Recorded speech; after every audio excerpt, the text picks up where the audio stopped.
शंतनू, आता एआयचा उल्लेख केला. हल्ली डिजिटल पुस्तकाचा जमाना आहे. लोक ऑडिओ बुक ऐकणारे खूप लोक आहेत. तर छापील पुस्तक आणि डिजिटल पुस्तक हे हातात घेऊन वाचणं चांगलं की डिजिटल पुस्तक वाचणं? काय अनुभव आहे तुझा?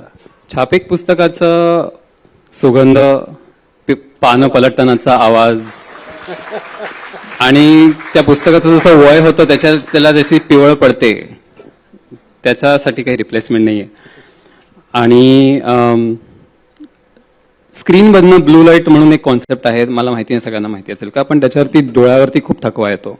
आणि आपण दररोज फोन वापरतो, दररोज कम्प्युटर वापरतो, त्याच्याने ऑलरेडी थकवा येतोय. त्यातून जर तुम्ही वाचनासाठी पण डिजिटल डिव्हाइस वापरले तर तो थकवा अजून वाढतो.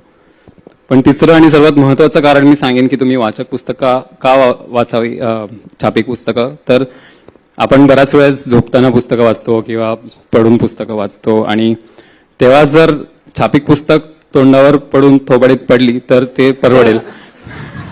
डिजिटल डिव्हाइस जर तोंडावर पडलं तर ते खूपच जोरदार टाळ्या होऊ द्या त्याच्यासाठी.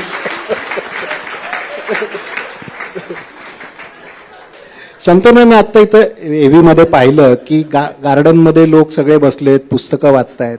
मी याची एक एव्ही इथं थोडकी दाखवली, पण एक वडील आपल्या मुलाला घेऊन आलेत. ते मूल मांडीवर झोपलंय आणि वडील त्याचं पुस्तक वाचतायत. काही मुलं अभ्यासाची पुस्तकं वाचतायत.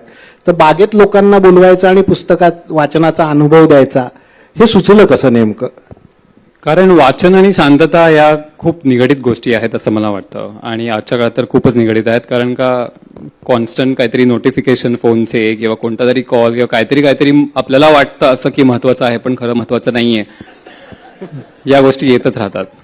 पण निसर्गाच्या मांडीत बसून वाचण्याची जी एक वेगळा आनंद आहे तो तुम्हाला कधी कुठेही बसून वाचायला मिळणार नाही. आणि एक प्रकारचं फोकस जो येतो, कारण का तुमच्या आजूबाजूला, आता आम्ही मुंबई बुकीजमध्ये बागेमध्ये करतो, कुपरेज गार्डनला करतो कोलाब्यामध्ये, तर तिकडे 2 कुत्री झोपली आहेत, एक कावळा काहीतरी खातोय, आणि फक्त हेच आवाज तुम्हाला ऐकायला मिळतात.